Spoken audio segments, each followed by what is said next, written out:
G'day everyone. If you spent any time online watching videos or streams of Hearthstone 4, you might have noticed that the focus often tends to be around ways to exploit the game, or hunting achievements, or multiplayer matches where meta is king. I know when I was learning to play Hoi 4, all of this was really overwhelming and it tended to suck the fun right out of playing. I was always worried if what I was doing was optimal instead of just enjoying myself.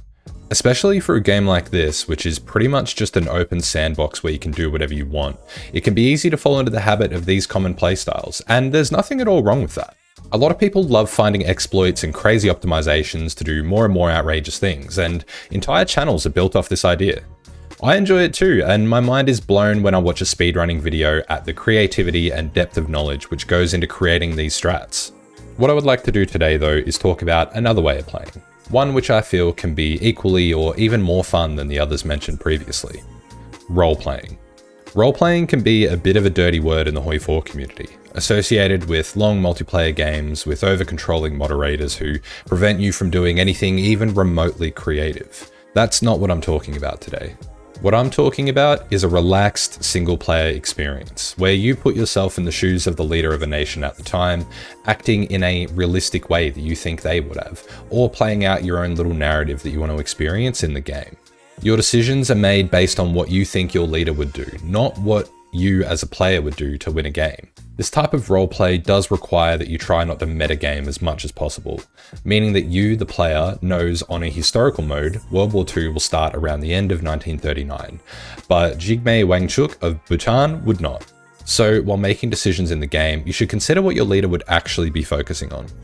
For example, when playing as Brazil, instead of building infrastructure only in states where resources are, you might decide that it would be more realistic for you to try and connect the coastal parts of your nation to the internal areas of the Amazon and build up railway and infrastructure accordingly.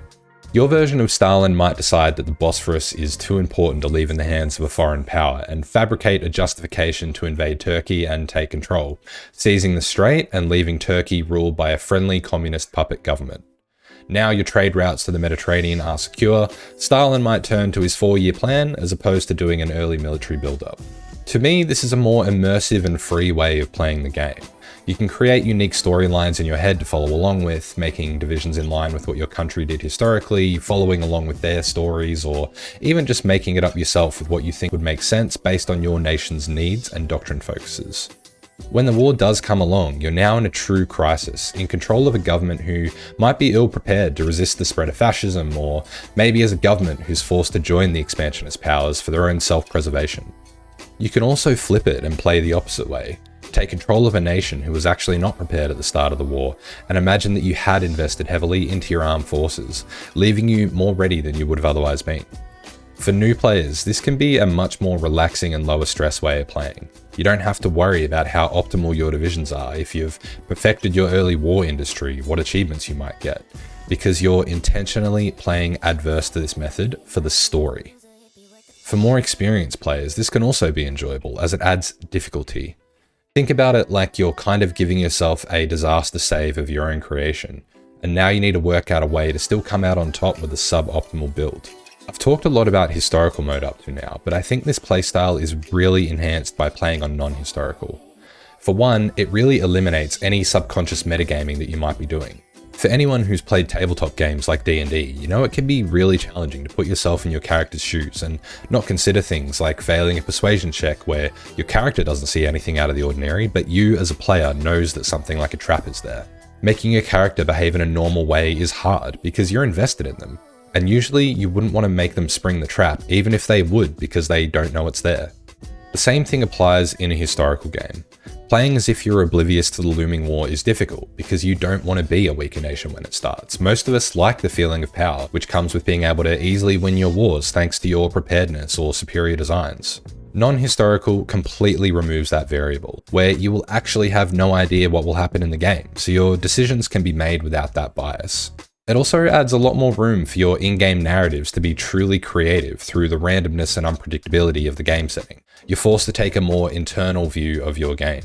You won't be able to rely on the usual allies for each ideology, so you'll have to be more self-sufficient, as well as look to form new alliances depending on how your game plays out. For me, this leads to really interesting storylines and, in my opinion, super fun games.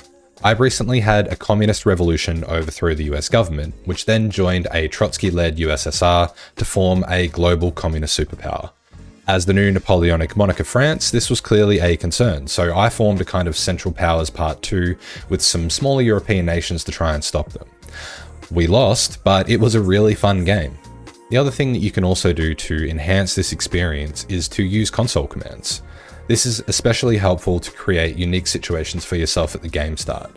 For example, if New Zealand was actually the 7th state of Australia like they should be, how would that play out? Or what if between the First and Second World Wars, Poland adopted the mother of all turtle strats with max level forts, airports, radar, AA, everything all over the nation? This allows you to add a bit more creativity to your games, and you can use it as you go to fit your narrative that you're telling as well. It honestly doesn't matter, so long as you're having fun and enjoying yourself.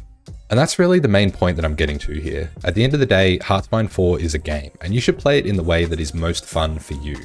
If that's playing the game because it's super challenging and you get a kick out of overcoming all odds with perfectly optimized builds and exploits, then that's awesome. If it's more fun for you to tell a story through the game, coming up with your own little scenarios, just like when you were a kid having your Lego soldiers go through the most intense wars all in your head, then you should 100% do that and tell me all about it in the comments. Thank you.